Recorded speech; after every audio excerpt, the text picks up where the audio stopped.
In 1981, at Long Beach, California, a British racing team arrived with something that looked like a Formula One car but behaved like two cars occupying the same space.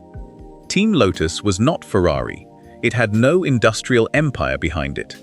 Its founder, Colin Chapman, had built his reputation making light cars in England and finding performance where bigger manufacturers saw only limits. Now Chapman had brought the Lotus 88. It passed scrutineering. It ran in practice. Then the establishment moved against it. Rival teams protested, arguing its second chassis was effectively a movable aerodynamic device. The car was stopped before it could start a Grand Prix, rejected again in Brazil and Argentina, until the FIA International Court of Appeal formally declared it illegal. Lotus had not been beaten on the track. It had been beaten in the rulebook. This is the story of the Lotus 88. By 1981, Colin Chapman was no longer an unknown engineer building lightweight sports cars. He had already changed Formula One several times, guided by a brutally simple philosophy: don't add weight, remove it. Chapman understood a racing car didn't need the biggest engine or the largest budget if its engineers could make the whole machine work more efficiently. Lotus had pioneered monocoque construction with the Lotus 25, turning the body itself into a structural shell. Then came wings and ground effect, the Lotus 78 and 79 shaping airflow beneath the chassis to suck themselves toward the track. Ground effect was the next revolution. Instead of relying on wings mounted above the car, engineers shaped the underside so fast-moving air created low pressure beneath it. The faster the car went, the harder it pressed toward the road. The catch was that the system was extremely sensitive to ride height. Too far from the ground and the effect weakened. Too close and airflow could suddenly shift, making the car unstable. By 1981, the governing authorities decided something had to change. Sliding skirts, which sealed the underside of ground effect cars against the track, were banned. A minimum ground clearance of 6 centimeters was introduced. The giant ground effect advantage was supposed to be under control. Chapman disagreed. While the establishment tried to tame the airflow with regulations, Lotus searched for a completely different way to control the car itself, separating the mechanical suspension from the aerodynamic body. Nobody outside the factory knew it yet, but that idea would become the Lotus 88 point. The 88 didn't appear from nowhere. Its roots traced back to the Lotus 80, one of Chapman's most aggressive ground effect experiments. The concept was almost absurd. Why bother with separate aerodynamic devices when the entire underside of the car could become one giant aerodynamic surface? It promised enormous downforce. But the car had to sit at a precise height above the track, and that height kept changing, dipping under braking, squatting under acceleration, rolling and twisting through corners. Every movement altered the airflow. The car could generate tremendous grip one moment and lose its balance the next. The engineers realized the real enemy wasn't a lack of downforce. It was movement. Peter Wright, Tony Rudd, and Martin Ogilvy worked alongside Chapman on the problem, and they began exploring something that sounded almost contradictory. What if the aerodynamic part of the car stayed close to the track while the driver and mechanical components moved more freely? That was the foundation of the twin chassis idea. Instead of asking one structure to do every job, Lotus split the functions. One frame carried the driver, engine, gearbox, and conventional mechanical systems. A second frame carried much of the aerodynamic bodywork. The two could move independently of each other. This wasn't simply a new suspension, it was a new way of thinking about what a Formula One car actually was. According to Lotus's own historical records, the earlier Type 86 had already demonstrated the concept before the 88 was built for the 1981 rules. And Chapman had spotted something important. The regulations carefully described what a car could do. They didn't necessarily describe what two chassis could do. That distinction was about to become explosive. The critical decision was building the 88 around two separate chassis. The inner one was the conventional mechanical heart. The driver sat inside it. The Cosworth DFV engine bolted to it, the gearbox and major components carried by it. Its suspension handled the movements the driver actually felt. Around that sat the second structure, the aerodynamic machine. It carried the side pods and the surfaces designed to generate ground effect, running deliberately soft suspension that let it move relative to the main chassis. Think of it as splitting two jobs Formula One had traditionally forced into one structure. The driver needed suspension. The aerodynamics wanted rigidity and a stable relationship with the ground. Lotus wanted both, and the outer shell could respond to aerodynamic loading without dragging the cockpit through the same violent motion. That was the genius of the design. It was also why rival teams became furious. The rules required a minimum ground clearance, but Lotus argued the twin chassis layout complied with the wording since the aerodynamic structure wasn't being moved by a driver-operated switch, it was responding to load through its own suspension. On paper, Chapman believed that distinction mattered. The opposition believed it was simply another way of building a movable aerodynamic device. The argument turned political fast, and by 1981, Formula One was already deeply political. The 88 had entered a sport where innovation and rule interpretation were becoming almost impossible to separate. The car wasn't powered by anything experimental, which made the concept even more interesting. Behind the driver sat a familiar 2,993cc Ford Cosworth DFV V8, producing roughly 500 horsepower in period spec, while doubling as a structural part of the car. Power reached the rear wheels through a 5-speed Lotus Hewland manual gearbox, and the car weighed around 585 kilograms. But the engine wasn't the revolutionary part, the chassis was. Lotus built the main monocoque from carbon fiber and Kevlar composites, materials still fairly new to Formula One. Carbon fiber offered something aluminium couldn't easily match: extreme stiffness for very little weight. Lotus's historical account says the Type 88 was the first Lotus to design, build, test, and bring a carbon fiber monocoque to a Grand Prix. That mattered because ground effect depended on the body holding its shape.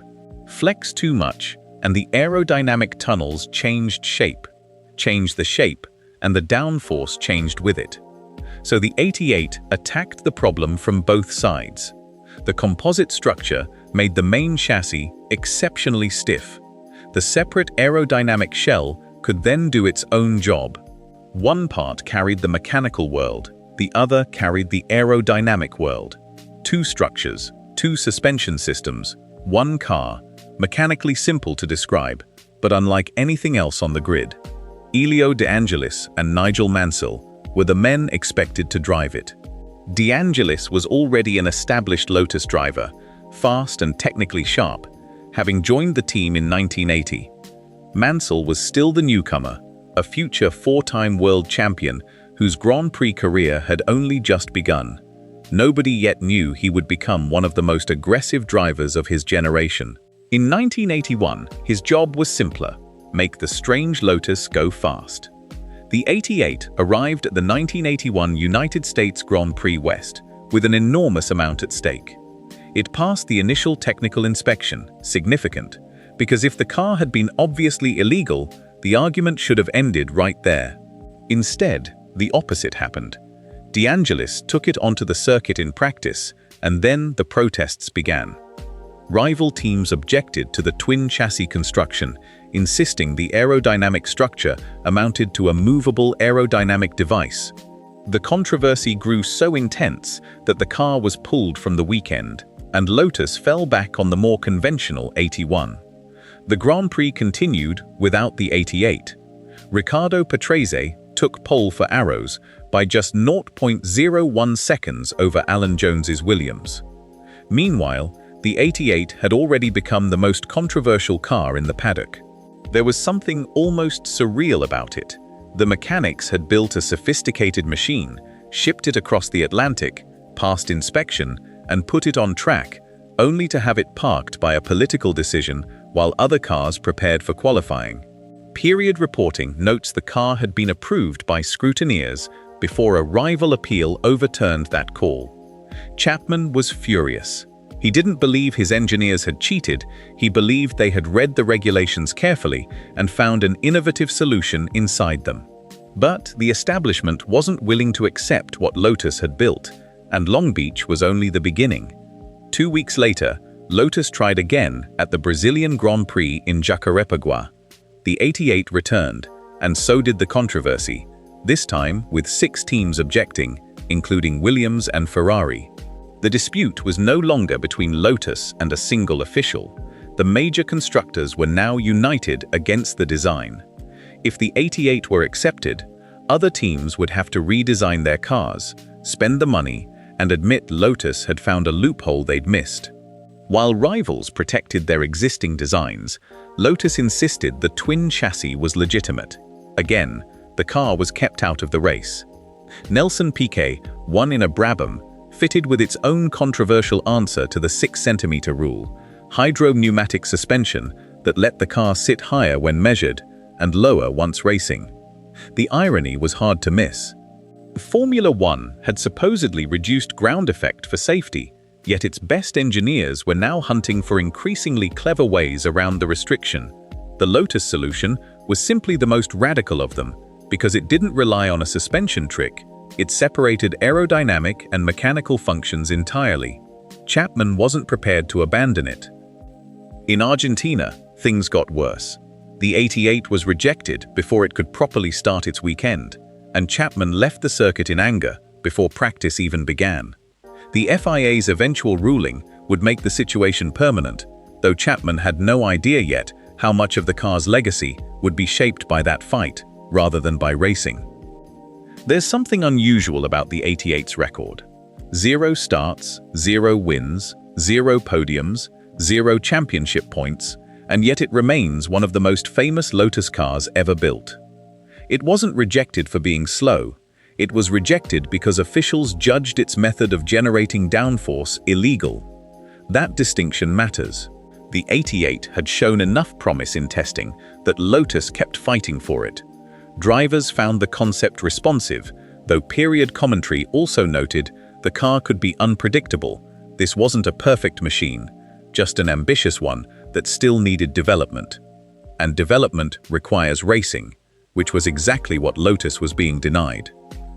The team eventually turned to the Lotus 87, a more conventional single chassis design, and some 88 chassis were later rebuilt into 87 spec.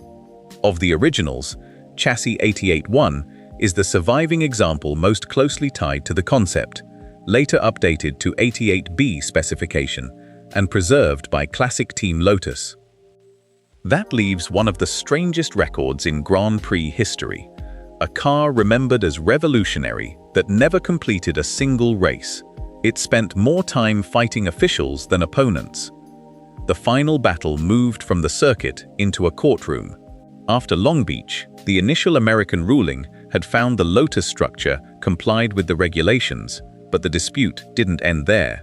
7 teams appealed: Ferrari, Alfa Romeo, Osella, Talbot Ligier, McLaren, Williams and Brabham.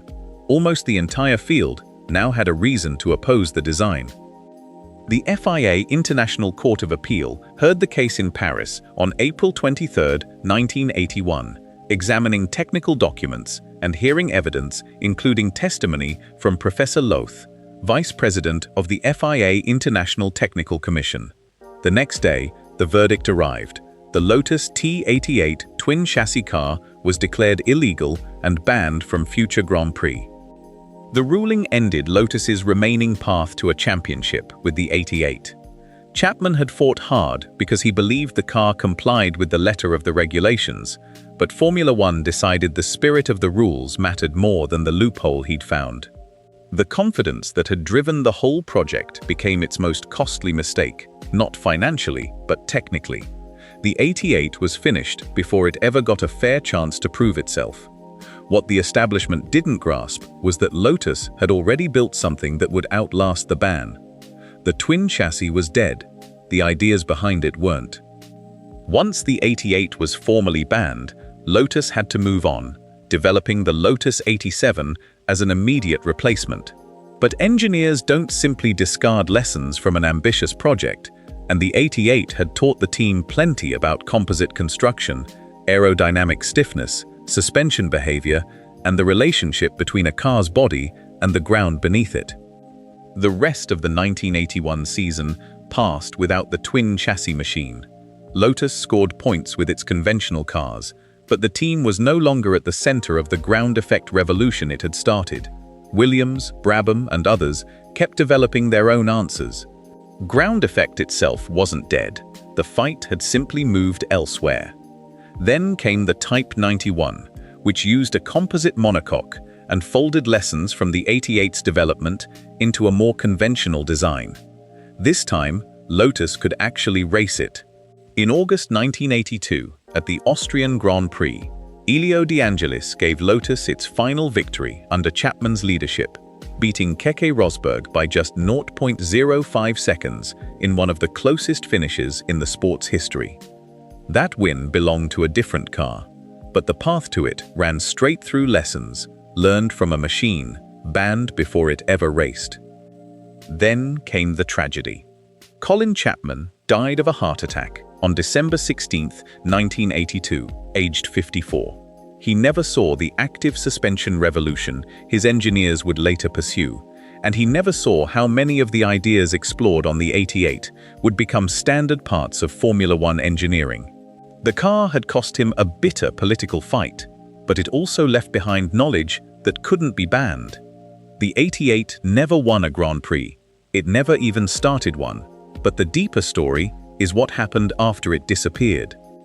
It was built around a principle Formula One would spend years rediscovering: separate the aerodynamic behavior of the car from the mechanical movement the driver needs. Ground effect wanted the underside close to the circuit. The driver needed suspension. The 88 tried to give both sides what they wanted: an outer shell that could move under aerodynamic load, an inner chassis that carried the driver on its own suspension, and a carbon fiber monocoque stiff enough to keep the aerodynamic surfaces working consistently. It was a radical machine caught in the middle of a technical arms race. At Long Beach, it passed inspection, ran in practice, then got pulled after protests. In Brazil, 6 teams objected. In Argentina, it was rejected again. On April 24, the FIA International Court of Appeal made it final. The car was illegal. There would be no Lotus 88 victory, no championship points, no pole position, no podium. The most telling statistic was the strangest one of all: 0 starts. Yet the Type 88 still achieved a genuine first. It became the first Formula One car to bring a carbon fiber composite monocoque to a Grand Prix weekend, ahead of McLaren's MP4 later that season. Lotus's own engineering history credits the Type 88 as the marque's first carbon fiber monocoque F1 car to reach the grid. That material breakthrough mattered far more than the car's brief, frustrated racing career. Carbon composites would go on to become fundamental to Formula One, and ground effect development, along with the obsession over ride height, continued long after. Eventually, active suspension became another chapter in that same search for stability. Lotus later built the Type 92, described by Lotus Engineering as the first racing car to use it. Modern Formula One operates in an entirely different technical world, with computational power, simulation tools, and materials Chapman could never have imagined. But the underlying philosophy hasn't changed. A car isn't merely an engine on 4 wheels, it's an aerodynamic system. The Lotus 88 understood that in 1981, which is exactly why it frightened its competitors. They weren't afraid of its race record, because there wasn't one. They were afraid of what it represented if the concept worked.